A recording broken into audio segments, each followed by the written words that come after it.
In 1970, Pan Am was flying 11 million passengers a year to 86 countries. Their logo, that blue globe, was the second most recognized trademark on the entire planet, second only to Coca-Cola. Let that sink in for a second. An airline. More recognized than McDonald's, more recognized than Ford, more recognized than almost every brand you can think of. And 14 years later, on December 4th, 1991, a phone call was made to Pan Am's headquarters. The message was 3 words: shut it down. And just like that, 64 years of history, 8,000 jobs, and the most iconic airline the world had ever seen was gone. So here's the question that's going to follow you through this entire video. How does the airline that literally invented international aviation, the one that pioneered the jet age, launched the 747, and had its name on a skyscraper above Manhattan, go completely, totally bankrupt? Was it bad luck? Was it bad management? Was it something nobody could have predicted? Stick around, because the answer is more complicated and honestly more fascinating than you think. This is the rise and fall of Pan Am. It all starts in 1927 with 2 U.S. Air Force majors who had a simple idea. Fly mail from Key West, Florida to Havana, Cuba, 90 miles over open water. A route so short it barely qualified as international. But that single flight, America's very first scheduled international flight, would be the seed that grew into the most powerful airline in the history of aviation. Almost immediately, a man named Juan Trippe took control. And Juan Trippe was not a normal person. He was a Yale-educated, obsessively ambitious visionary who genuinely believed that the airplane was going to change how civilization worked. Not as a theory, as a personal mission. Within a year of taking the helm, Trippe already had Pan Am flying passenger services to Havana. He co-sponsored an ad campaign with Bacardi, yes, the rum company, specifically encouraging Americans to fly to Cuba to escape prohibition and drink in the sun. That is not the move of a man who is thinking small. Therefore, within just a few years, Pan Am was flying routes through most of Central and South America and expanding fast. But what really set Pan Am apart in those early days wasn't just the routes, it was the innovations. Pan Am pioneered air traffic control. They developed long-range aviation weather forecasting. They created new flight planning procedures. They introduced standardized pilot training. And because most of their fleet were flying boats, seaplanes that could land on water, their pilots wore sea captain uniforms, a tradition that still influences aviation uniforms today. These were not small improvements. These were the foundations of modern air travel, and Pan Am built all of them. By the mid-1930s, Pan Am had done something nobody thought was possible. They crossed the Pacific. In 1935, the Pan Am China Clipper flew from San Francisco to Manila in the Philippines. The entire country stopped to listen to the radio broadcast of that flight. Think about what that meant. Before Pan Am, reaching Asia from America meant weeks on a ship. Now it was a flight. And the way Pan Am did it wasn't just impressive from an engineering standpoint, it was spectacular from a luxury standpoint. These Clipper flying boats weren't just transportation, they were an experience. Full dining rooms, multi-course meals with real silverware, sleeping berths with actual beds, a multilingual college-educated flight crew serving steak, champagne, and caviar at 10,000 feet. Flying Pan Am in the 1930s wasn't getting somewhere. It was arriving. The passengers on these flights were ambassadors, Hollywood royalty, heads of state, and Pan Am treated every one of them like they were the most important person in the sky. But here's a detail that becomes really important later in this story. The U.S. government had essentially made Pan Am its chosen instrument for international aviation. They handed Pan Am a virtual monopoly on overseas routes. No other American airline could fly internationally. In return, they barred Pan Am from flying domestically inside the U.S. At the time, this felt like an incredible gift. Pan Am got the whole world. Therefore, Trippe kept building. By 1958, Pan Am offered regular flights to every continent on the planet, except Antarctica, earning itself the title of the world's most experienced airline, which, honestly, they had earned. October 26, 1958. Pan Am becomes the first American airline to operate a commercial jet aircraft. A Boeing 707 streaks from New York to Paris, in 8 hours. 8 hours. A journey that had previously taken days by ship, done before lunchtime. The world entered the jet age, and PanAm kicked the door open. With the 707's powerful new engines flying non-stop over long distances, PanAm introduced daily flights to London and Paris. And then, crucially, with the introduction of economy class, PanAm opened international air travel to a whole new category of passenger. Not just diplomats and movie stars. Regular people, tourists, families.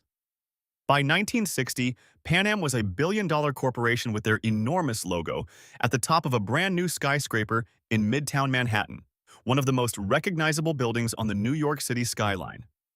James Bond flew PanAm. Indiana Jones flew PanAm. The astronauts in Stanley Kubrick's 2001, A Space Odyssey flew PanAm.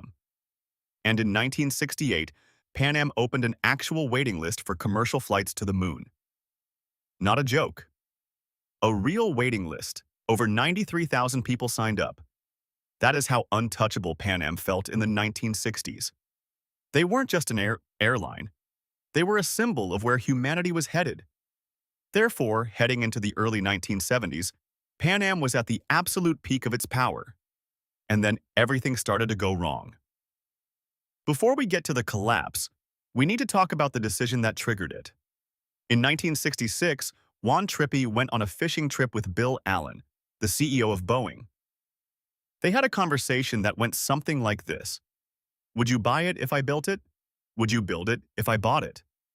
The it they were talking about was the Boeing 747, the largest passenger airliner in the world, which didn't exist yet.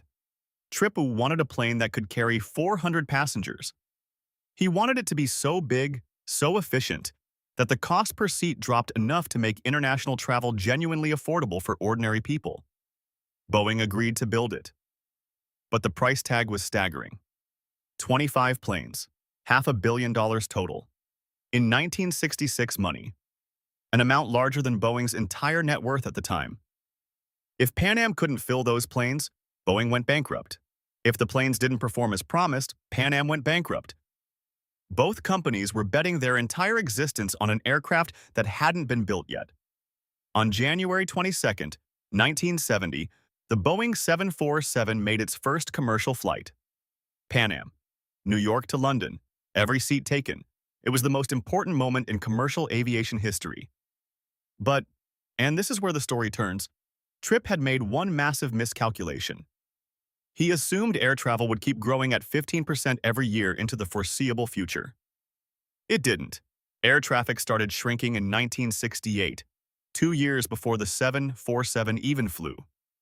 And now PanAm had 25 of the biggest, most fuel-hungry jets ever built, crossing oceans that were increasingly half-empty. Therefore, the very plane that was supposed to make PanAm unbeatable had quietly become a slow financial disaster. And then 1973 happened. October 1973, the OPEC oil embargo hits the United States. Fuel prices don't just rise. They quadruple, almost overnight. For most businesses, this is painful. For PanAm, it is catastrophic. Here's why. Every other major American airline, Delta, United, American, flew domestically with smaller, more fuel-efficient planes. Their domestic routes acted as a financial cushion. When international travel dropped, domestic kept them alive. PanAm had no domestic routes. Remember that gift from the government? The monopoly on international flights in exchange for staying out of domestic aviation? That gift was now an anchor. PanAm only flew long-haul international routes.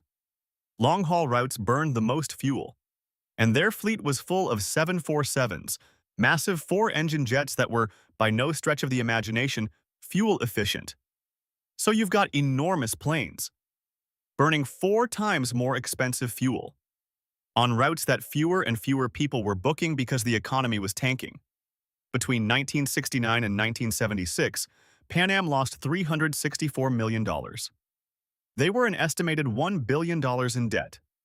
But Trippe was long gone by this point. He'd retired in 1968. And the people who replaced him were left holding a company that was structurally unprepared for the world it now found itself in. Therefore, desperate for a solution, PanAm turned to the one thing it had been denied for decades: domestic routes. And that's where things went from bad to worse.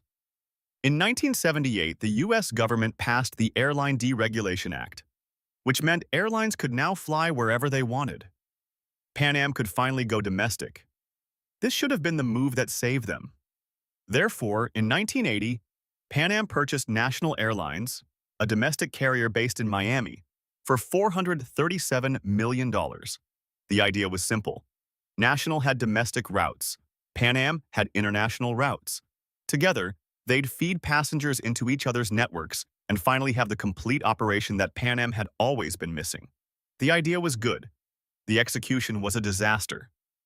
First problem, PanAm massively overpaid. They got into a bidding war and let competitive pride override financial sense. $437 million saddled them with enormous debt at the worst possible moment. Second problem, the cultural clash was severe. Here's how one PanAm executive described it at the time. PanAm was very worldly, sophisticated, international. Then you had National Airlines. They were considered country pilots. So there was a mix of culture that didn't work. Different aircraft, different airports, different pay scales, mechanics who had never worked on certain plane types. A seniority system that created immediate conflict between two very different groups of employees who suddenly had to share one airline. Within a year of the purchase, PanAm lost another $18.9 million. But here's the detail that really tells you how desperate things had become. Even after all of this, even after selling their iconic Manhattan headquarters for $400 million, selling their hotel chain, selling their Pacific routes to United Airlines for $750 million, PanAm still couldn't stabilize. They were selling off their most valuable assets just to keep the lights on. One PanAm union representative described the Pacific route sale, the very routes Juan Trippe had pioneered with flying boats in the 1930s, like this: "It's cutting off our right arm." What's next? What was next was Lockerbie, December 21, 1988. PanAm Flight 103 takes off from London Heathrow, bound for New York. 243 passengers, 16 crew members, just 4 days before Christmas. At 31,000 feet over the small town of Lockerbie, Scotland, a bomb hidden inside a Toshiba cassette player in a suitcase explodes in the cargo hold. The aircraft breaks apart in the air. All 259 people on board are killed. 11 people on the ground in Lockerbie die when wreckage falls on their homes. 270 people gone. Former PanAm flight attendant Steve Brisky had this to say about the moment he found out: "We're sitting in the terminal waiting for our plane. A purser comes over to us with this long list and says, 'One of our planes just went down.' Of course, we're all looking for names of people that we might know. The crew had 13 names on it. The last name was added in pencil. It was my fiancée, Jocelyn. The investigation that followed found PanAm guilty of willful misconduct with lax security screenings. The FAA charged the airline with 19 counts of security failures. A civil lawsuit from the victims' families sought $300 million in compensation. But beyond the financial damage, which was devastating, what Lockerbie did to PanAm's reputation was irreparable. No one wanted to fly PanAm. PanAm 747s that had been crossing the Atlantic full were suddenly crossing it looking like abandoned warehouses. The airline had to sell planes it hadn't even taken possession of yet just to make payroll. Therefore, a company that was already hemorrhaging money now had no passengers, no trust, and no way back. The end was no longer a possibility. It was a countdown. By 1991, PanAm was losing $3 million every single day. $3 million per day. The new CEO, Thomas Plaskett, was desperately searching for a buyer. Anyone who could inject enough cash to keep the airline alive long, it's enough to restructure. He found Delta Airlines. Delta agreed to buy PanAm's profitable assets: the transatlantic routes, the Northeastern Shuttle, the Frankfurt hub, 45 jets, and the iconic Worldport terminal at JFK for roughly $1.4 billion. But Delta didn't take all of PanAm. They took the good parts and left the rest. The plan was to restructure what remained into a smaller airline, PanAm 2, based out of Miami, serving Latin America and the Caribbean. It sounded promising. It fell apart almost immediately. Bookings for the new PanAm were 30% below projections. Travel agents were telling clients not to book. If PanAm went bankrupt during the holidays, passengers could be stranded abroad. Delta was pumping cash into PanAm, but the math wasn't working. And on Sunday evening, December 1st, 1991, Delta CEO Ron Allen met with PanAm's final CEO, Russell Ray. Allen said, "Look, we're here on a sad note, but we're not going to continue to support your effort." 3 days later, on the morning of December 4th, 1991, the order went out. Shut it down.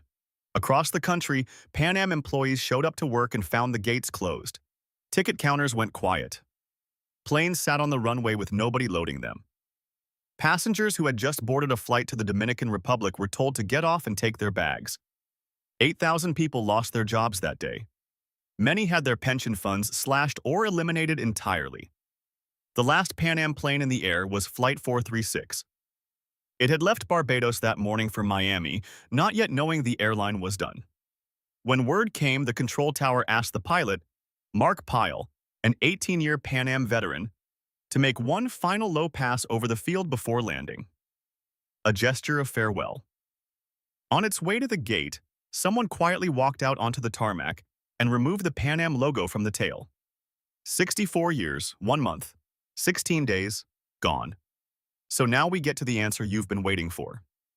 How does the most powerful airline in history go completely bankrupt? The easy answer is oil crisis, deregulation, Lockerbie, Gulf War, bad luck. And all of that is true, all of it hurt, all of it contributed. But here's the real answer, the one that ties it all together. PanAm was built for a world that stopped existing. Juan Trippe built PanAm to operate in a world where the US government protected it, where it had a guaranteed international monopoly, where it didn't need domestic routes because no competitor could touch it on the routes it owned. That world ended in 1978 with deregulation, and PanAm never truly adapted. When they finally got the chance to build a domestic network, the one thing they needed to survive, they rushed it. They overpaid for national airlines. They slapped the PanAm logo on everything and assumed the brand's prestige would fix the cultural problems. It didn't. When the 747 bet required disciplined financial management, they kept expanding instead. When the oil crisis hit, they had no cushion. And through all of it, the debt, the sales, the strikes, the disasters, there was one thread running underneath everything. PanAm believed it was too iconic to fail. As one former PanAm vice president put it, no one who followed Juan Trippe had the foresight to do something strongly positive. It was the most astonishing example of Murphy's Law in extremis. What could go wrong did. But here's what makes that statement incomplete. Because Delta survived deregulation. United survived deregulation. Americans survived deregulation. They all faced the oil crisis. They all dealt with terrorism. They all had debt. The difference was they had domestic networks. They had foundations. PanAm's foundation was its brand. And a brand, no matter how powerful, no matter how globally recognized, cannot pay a fuel bill. PanAm didn't just run out of money. It ran out of world. The world it was built for disappeared. And instead of rebuilding for the world that replaced it, PanAm kept trying to be what it had always been, until there was nothing left to be. Here's the wild part. PanAm has been dead for over 30 years, and it is somehow more culturally alive than airlines that are flying right now, the vintage tote bags, the retro posters, the merchandise with that blue globe still selling today, the TV show, the movies, the communities of former employees and aviation fans who still gather just to remember what it felt like. Former flight attendant Steve Brisky said something that stayed with me. PanAm was a family airline. Juan Trippe and his wife used to fly the airline all the time, and they treated all of us employees like we were family. I think that's one of the reasons people loved flying with PanAm so much. Not just the way the corporation treated us, but the way all of us employees treated each other. You don't build that kind of loyalty with a logo. You build it by making people feel like they're part of something real. Pan Am made aviation feel like the most important, exciting, glamorous thing a human being could do. It made flying feel like the future arriving in real time. And maybe that's why its ghost is still here, because we're still chasing that feeling. The story of Pan Am isn't just an aviation story. It's a story about what happens when something becomes so legendary that it stops doing the hard work of staying relevant. It's a warning for any company, for any career, for anyone building something they believe in. Reputation is not a strategy. History is not a safety net. And no brand, no matter how iconic, is too big to fail. Pan Am built the future. It pioneered the future. It sold tickets to the moon. And then it forgot to live in the present. If you made it this far, you already know this was more than just a company going bankrupt. It was the end of an era, the golden age of aviation. And honestly, nothing has filled that space since. If this hit you the way it hit me, share it. Someone in your life needs to see this story. Subscribe if you want more deep dives like this. Every week we take one legendary rise and fall and find what's hiding inside it. And drop a comment below. Do you think Pan Am could have survived? What would you have done differently? Because personally, I think they had every chance. And that's what makes it tragic. See you in the next one.